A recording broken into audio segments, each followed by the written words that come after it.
Hello everyone, mental health से related nursing lecturer के इस वीडियो में आज का हमारा टॉपिक है बॉर्डर लाइन पर्सनैलिटी डिसऑर्डर के मरीज़ों की मैनेज, केयर या देखभाल। जैसे कि हम जानते हैं कि बॉर्डर लाइन पर्सनैलिटी डिसऑर्डर के जहनी मरीज़ कई तरह के ख़तरात में घिरे होते हैं,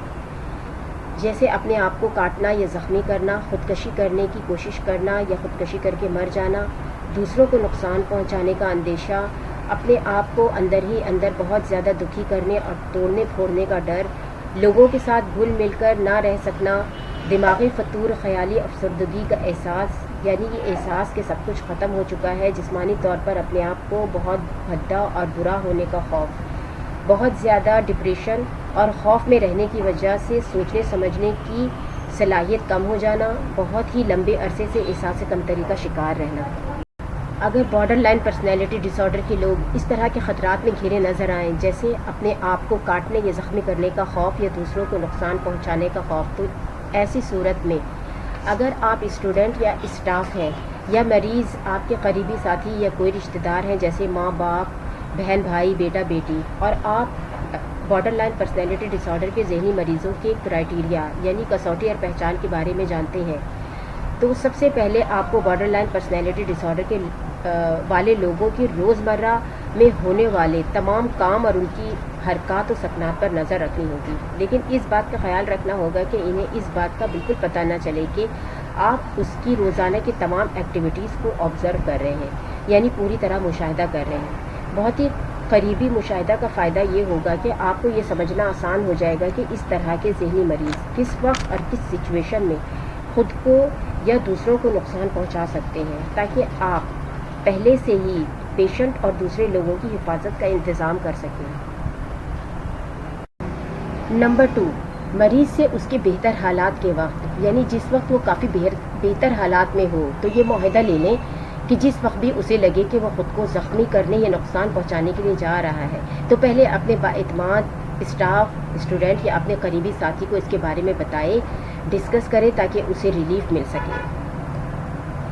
इस तरह के मुआहदे मरीज़ पर भी एक तरह की जिम्मेदारी आयद कर देता है कि वो अपनी और दूसरों की हिफाजत का जिम्मेदार है। इस तरह मरीज़ को भी लगता है कि इसकी भी कुछ वैल्यू, कुछ अहमियत है, इसका भी किसी काम में अहम रोल है। पेशेंट का रवैया इस जिम्मेदारी को कबूल करने से केयर देने वालों के लिए काबिल कदर और कारआमद हो सकता है, लेकिन केयर देने वालों के लिए ये काम मेहनत तलब भी हो सकता है। नंबर 3, हर वो चीज़ जिससे पेशेंट अपने आप को या दूसरों को ज़ख्मी करने के लिए इस्तेमाल कर सकता है, जिसे उठाकर या तोड़कर फेंक सकता है, उठाकर पटक सकता है, लपेटने वाली चादर या कोई इसी तरह की चीज़ पेशेंट की इर्द गिर्द से या उसकी पहुंच से दूर कर दें या हटा दें, क्योंकि ऐसे पेशेंट ज़्यादातर जानबूझकर नुकसान नहीं करते, बल्कि गैर इरादी तौर पर उनसे हो जाता है। नंबर 4, अगर इस तरह के लोग अपने आप को ज़ख्मी कर लें, तो इनके साथ हमदर्दी बिल्कुल भी ना करें, बल्कि इस बात को बिल्कुल आम सी बात समझें और पेशेंट को यही तासुर दें कि हाँ ठीक है, चोट लग गई है, आइंदा एहतियात करें, क्योंकि ये लोग अपने आप को चोट पहुंचाकर दूसरों की हमदर्दी और लोगों का तवज्जो हासिल करना चाहते हैं, और ये ज़हनी मरीज़ इस तरह की हरकतें करके हमदर्दी बटोर के सुकून हासिल करते हैं। हमदर्दी नॉर्मल लोगों के साथ की जाती है जिनको किसी हादसे की वजह से या गलती से चोट लग गई है। Number 5, border line personality disorder के लोगों को इस बात के लिए हौसला देते रहें कि वो अपनी एहसासात और महसूसात को अच्छी तरह डिस्कस कर सकें, यानी अपने आप को चोट पहुंचाने से पहले वो क्या सोच रहे थे, क्या महसूस कर रहे थे, कोई वाक़या हुआ था या कोई वाक़या याद आ गया था। इस तरह के ज़ख्मी करने वाली सिचुएशन में पेशेंट के साथ मिलकर उसके इल्म और तसव्वुरात के मुताबिक मसले का हल तलाश करें, यानी अगर उनको कोई ऐसी बात याद आ जाए या कोई ऐसा ख्याल आ जाए कि जिस वक्त मरीज़ अपने आप को नुकसान पहुंचा सकता है, तो ऐसे हालात में पेशेंट को किसके पास जाना है, क्या काम करना है, किसको बताना है, इन तमाम ख्यालात व आइडिया को सही तरह डिस्कस करें। नंबर 6, मरीज़ के सामने अपने आप को रोल मॉडल यानी मिसाल की तरह पेश करें, यानी उसे ये बताना है कि आप ख़ुद किस तरह मुनासिब अंदाज में गुस्सा करते हैं, और गुस्सा करना भी चाहिए, मगर इसका क्या बेहतर या प्रॉपर तरीका है, क्योंकि अगर आपने पेशेंट को गुस्सा रोकने के लिए तरगीब दी, तो पेशेंट अपना गुस्सा अंदर ही अंदर छुपाकर अपने ऊपर ही उतार सकता है, और गुस्सा अक्सर खुदकशी की सूरत में ज़ाहिर होता है। नंबर 7, पेशेंट के साथ इस तरह डिस्कस करें कि पेशेंट के गुस्से की वजह मालूम हो सके और गुस्से को उतारने का सही तरीका डिस्कस हो सके। جیسے پیشنٹ کوئی بیگ یا ایسی چیز رکھ لے جس کو غصے کی صورت میں اس شخص یا اس واقعے کو تصور کر کے اپنا سارا غصہ اس بیگ پر اتار دے اور جتنی باتیں سنانی ہے اسے سنا دے۔ نمبر 8، اس طرح کے پیشنٹ کو ڈیل کرنے کے لیے اسٹاف کی طاقت کو ظاہر کرنا ضروری ہوتا ہے۔ اگر انہیں اسٹاف کی طاقت نظر آئے تو یہ اسٹاف کو نقصان پہنچانے کے بارے میں نہیں سوچ سکتے، اس لیے زیادہ سے زیادہ اسٹاف اور بہتر سیکیورٹی اسٹاف کو ظاہر کرنا ضروری ہوتا ہے۔ نمبر 9، ٹرینکولائزر، جس سے ہم عام زبان میں نیند کی دوائی کہتے ہیں، اگر ضروری ہو تو ایسے پیشنٹ کے لیے ڈاکٹر یعنی سائیکیٹرسٹ کی ہدایت کے مطابق پیشنٹ کو دینا ضروری ہے، اور پیشنٹ کی تمام دوائیوں کے بہتر اثرات یعنی پیشنٹ کو پرسکون رکھنے کے لیے اس کے سائیڈ ایفیکٹس کے بارے میں جاننا اور مانیٹر کرنا بھی بہت ضروری ہے۔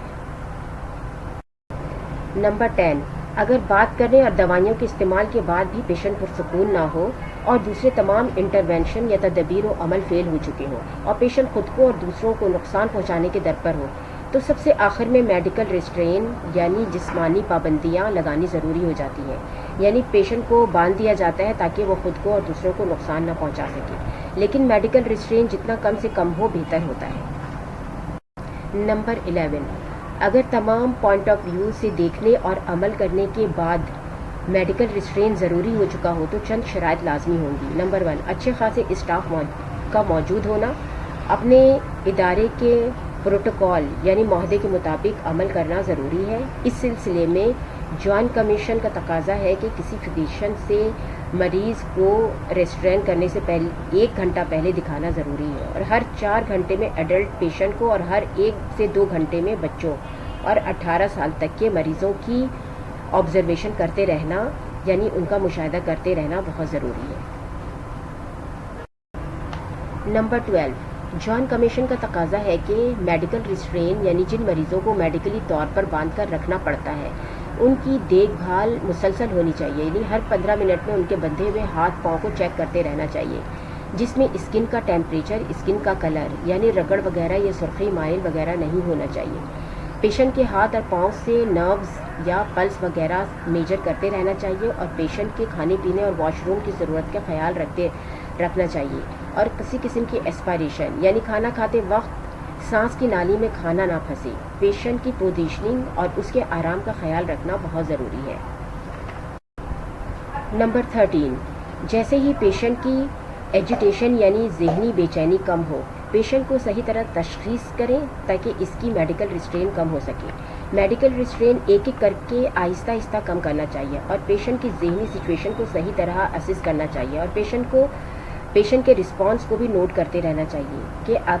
پیشنٹ کی کنڈیشن کیسی ہے۔ یہ احتیاطیں پیشنٹ کی خود کی اور دوسروں کے زخمی ہونے کے خطرات کو کم کر سکتی ہیں۔ نمبر 14، جیسے ہی پیشنٹ کی حالت بہتری کی طرف آئے یعنی اس کی وائلنس یا شدت کم ہو کر بہتری کی طرف آ جائے، میڈیکل ریسٹرین ہٹا دینا چاہیے، لیکن پیشنٹ کے پاس ہر وقت ایک اسٹاف کا ہونا لازمی ہے۔ اس طرح کے ذہنی مریضوں کو اسٹریس کی حالت میں کبھی بھی اکیلا نہ چھوڑیں، کیونکہ اکیلا پن ان کے اندر شدید اشتعال دلانے والا غصہ، ایجیٹیشن یعنی بے چینی، بے قراری اور انزائٹی یعنی ڈر و خوف کو اور بھی بڑھا سکتا ہے۔ ان تمام باتوں یعنی اس طرح سے پیشنٹ کی دیکھ بھال کی پلاننگ کر کے اور اس پر عمل کر کے نہ صرف آپ پیشنٹ کو اور دوسرے لوگوں کو ان کے خطرات سے بچا سکتے ہیں، بلکہ پیشنٹ کو بہت جلد بہتری کی طرف آنے میں بھی مدد کر سکتے ہیں۔ ویڈیو کے دوسرے پارٹ میں ہم کمپلیکیٹڈ گریونس یعنی گہری اداسی کے بارے میں اور امپیئرڈ سوشل انٹریکشن یعنی سوشلی طور پر لوگوں سے میل جول نہ رکھ سکنا یا میل جول رکھنے میں دشواری کے بارے میں بات کریں گے۔ میرے چینل کو پلیز سبسکرائب کریں۔ اگر میری ویڈیو اچھی لگی ہے تو اسے لائک کریں، اپنے دوستوں کے ساتھ شیئر کریں، اور کمنٹ کر کے بتانا بالکل نہ بھولیں کہ آپ کو میری ویڈیو کیسی لگی ہے۔ یہ میری ریفرنسز ہیں۔ Thank you.